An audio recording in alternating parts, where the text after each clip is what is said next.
Oke. Ya, jadi topik yang akan kita bahas saat ini adalah carbon capture, utilization, dan storage yang sering disingkat menjadi CCUS. Outline kita seperti ini. Mengapa kita butuh CCUS yang pertama, kemudian CCUS in a nutshell, kita akan lihat secara general view, kemudian teknologi CO2 capture yang digunakan saat ini, dan ini akan menjadi topik utama, subsurface CO2 storage, ini akan menjadi bidang utama kita sebagai orang-orang subsurface, sebagai petroleum engineering khususnya, dan saya akan tutup dengan key takeaways. Pertama kita buka dengan mengapa kita butuh CCUS. Berbicara tentang CCUS itu tidak pernah terlepas dari gas rumah kaca atau greenhouse gases. Dan saya yakin kita sudah mengenal sekali topik ini. Mungkin kita sudah mengenalnya dari SD bahkan ya, gas rumah kaca, greenhouse gases, apa sih itu? Greenhouse gases adalah gas-gas yang ini dia, memerangkap heat atau panas di atmosfer. Oke, gas yang memerangkap heat atau panas di atmosfer itu adalah gas rumah kaca. Oke, jadi ini adalah permukaan bumi, tentu saja kita menerima heat dari matahari, oke, dan sebagian dari heat ini harusnya dipantulkan kembali ke space ya, ke outer space, ke luar angkasa, tapi karena adanya akumulasi gas-gas rumah kaca ini di atmosfer, itu akan memberikan efek seperti rumah kaca yang memerangkap panas tersebut sehingga banyak yang stay di atmosfer, di permukaan bumi, dan tentu saja itu akan membuat temperatur bumi meningkat. Dan sebenarnya ada banyak tipe-tipe gas rumah kaca, ada CO2, ada metana, ada N2O, ada hydrofluorocarbon, ada perfluorocarbons, dan juga ada sulfur hexafluoride, ya SF6. Tapi yang paling banyak jumlahnya, yang paling tinggi konsentrasinya di atmosfer kita adalah CO2. Why? Mengapa? Ini tidak akan terlepas dari adanya combustion reaction. Mengapa? Karena energi utama kita sebagai peradaban manusia tentu saja adalah oil and gas, hidrokarbon, yang dinyatakan dengan rumus general CXHY. Dan ini adalah energi kimia terkandung di dalam molekul oil and gas. Dan untuk bisa mengubah energi kimia ini menjadi energi kinetik atau energi mekanik, kita bakar oil and gas tersebut. Menurut reaksi seperti ini, reaksi general seperti ini. Dan ini kita sudah tahu, menghasilkan CO2 dan ini dirilis di atmosfer, oke?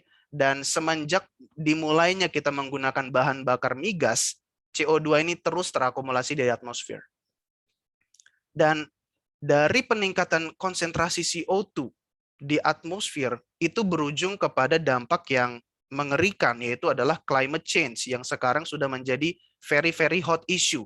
Bahkan baru-baru ini dilakukan COP26, salah satunya untuk men-tackle climate change. Climate change ini merupakan isu yang sangat mengkhawatirkan, sangat berbahaya ya, dan efeknya termasuk juga pada sosial dan economic impact. Misalnya ini menyebabkan kenaikan level permukaan laut. Dan apa yang terjadi kalau kenaikan level permukaan laut? Maka akan dibutuhkan cost yang besar supaya penduduk-penduduk yang di sekitar pantai, dia harus beradaptasi. Mungkin dia harus meninggalkan pantai, membuat gedung-gedung yang lebih tinggi, itu pasti butuh investasi yang sangat besar. Kemudian climate change juga membuat kita kehilangan kapasitas untuk bekerja.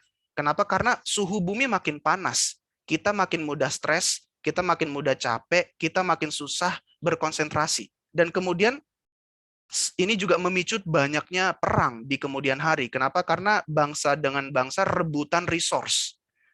Ya, natural resource akan semakin langka dan ini akan memicu perang karena rebutan resource. Kita juga akan kekurangan air. Kita harus pindah kota. Productivity dari perkebunan menurun, ya, dan harga-harga akan semakin mahal. Bahkan akan bermunculan penyakit-penyakit baru gitu ya, dan ini akan menyebar semakin ganas karena temperatur yang meningkat. Jadi climate change ini isu yang sangat mengkhawatirkan. Nah, ini contoh capture dari apa yang terjadi di Amerika hanya di 2012. Ada fenomena climate yang terjadi yang tidak tidak normal gitu ya. Misalnya adanya snowpack di daerah tertentu, kemudian banjir, tornado, hurricane Isaac gitu ya, badai dan lain sebagainya terjadi. Ini cuman di Amerika. Di Indonesia juga pernah gitu ya. Ada fitur-fitur cuaca atau iklim yang nggak biasa terjadi, tapi itu terjadi. Dan ini dipercaya akibat climate change yang terus terjadi. Dan ini sangat mengkhawatirkan.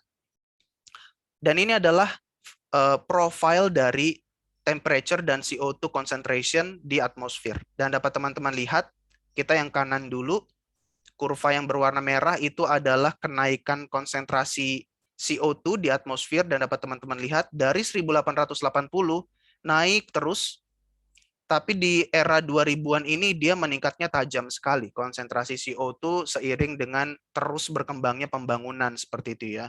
Emisi terus dikeluarkan, dan dapat teman-teman lihat kurva kenaikan temperatur ya, ini plus artinya kenaikan temperatur. Kenaikan temperatur ini ngikut profilnya CO2. Jadi semakin tinggi konsentrasi CO2 di atmosfer, temperatur kita akan semakin meningkat. Dan ini sudah di level naik 1,1 derajat Celcius dari 1880, tahun 1880. Kalau CO2 concentration-nya terus increase, temperature juga akan terus increase. Unfortunately, teman-teman, kalau kita bicara business as usual seperti sekarang ini, kita lanjutin aja trennya tanpa ada intervensi, CCUS, dan lain sebagainya, ini akan naik aja terus seperti ini. Trennya bisa dianggap linear seperti itu ya. Naik terus sampai 450, bahkan sampai 500 CO2 ppm-nya. Seperti itu ya, dan ini sangat mengerikan. Oke, karena ini akan mempercepat climate change, bahkan sampai di titik di mana kita nggak bisa kembali lagi, point of no return gitu ya. Nah, jadi akibat semuanya ini gitu ya, ada yang namanya target 2 derajat Celcius. Nah, ini yang teman-teman perlu tahu, apalagi sebagai petroleum engineering. Ada yang namanya target 2 derajat Celcius. Maksudnya apa? Maksudnya adalah jangan sampai kenaikan temperatur bumi itu melewati 2 derajat Celcius. Karena kalau sudah kita kena 2 derajat Celcius kenaikan temperatur bumi, point of no return. Semua isu-isu climate change yang tadi saya sampaikan itu bisa terjadi, dan itu bisa dianggap kehancuran peradaban manusia, dan kita nggak mau itu terjadi. That's why pembicaraan mengenai 2 derajat Celcius ini adalah histori yang panjang, mulai dari tahun 75, 88, dan seterusnya. Teman-teman bisa ikuti ini di internet. Sampai di 2015 ada yang namanya Paris Climate Agreement. Ya, teman-teman pasti somehow or another pernah dengar ini ya, nama ini. Paris Climate Agreement. Ada beberapa poin yang intinya membahas tentang climate change dan bagaimana untuk mencari solusi untuk mengatasi climate change. Dan yang salah satu yang paling penting yang mereka gagaskan adalah di bagian temperature. Keep warming well below 2 derajat Celcius. Jadi bahkan 2 derajat Celcius itu nggak boleh. Kita harus mencegah atau menjaga pemanasan global itu jauh di bawah 2 derajat Celcius. Jangan kena 2 derajat Celcius. Nah, poin kedua, continue efforts to limit the rise in temperature to 1,5 degrees Celsius. Artinya target kita 1,5 derajat Celcius. Semua cara harus dilakukan supaya maksimum kita hanya di 1,5 derajat Celcius kenaikan temperatur bumi. Dan ada banyak studi aja, ada banyak skenario yang dilakukan untuk bagaimana supaya emisi CO2 ini turun. Ya, dapat teman-teman baca di berbagai report gitu ya, ada macam-macam skenario seperti itu ya. Dan dari semua skenario ini pasti yang paling optimis adalah yang trennya seperti ini. Ini saya dapat dari IEA ya, International Energy Agency. Ini cukup ambisius. Jadi kalau kita start dari tahun 2020 ya atau 2021, di forecast ditargetkan di 2070 kita bisa minus 35 gigaton CO2 per tahun. Kita turunkan emisi CO2 sampai minus 35 juta ton per tahun. Ini cukup ambisius. Dan kita perlu lihat komponennya. Seperti ini komponennya. Gimana kita bisa mencapai target ini? Pertama, kita harus avoid demand. Kita turunkan demand terhadap energi yang menghasilkan pembakaran dan lain sebagainya gitu ya. Tapi efeknya nggak akan banyak, hanya zona berwarna ungu. Kemudian kita optimisasi teknologi. Nah, ini zona yang warna oranye. Kalau kita elektrifikasi, efeknya cukup banyak nih. Kalau kita menggunakan mobil listrik dan lain sebagainya, ini efeknya besar, zona yang berwarna biru. Tapi yang ingin kita pelajari sekarang adalah yang paling bawah ini, CCUS. Jadi kontribusi CCUS itu cukup besar untuk mencapai target ini. Ya, dia hampir mencapai 20%. CCUS itu menurunkan emisi CO2. Seperti itu ya. Jadi CCUS ini merupakan hal yang sangat penting. Jadi kalau bisa dibilang apakah petroleum engineering akan survive? Tentu saja gitu. Yang akan mengantarkan CCUS sampai 2070 adalah rekan-rekan petroleum engineering gitu ya.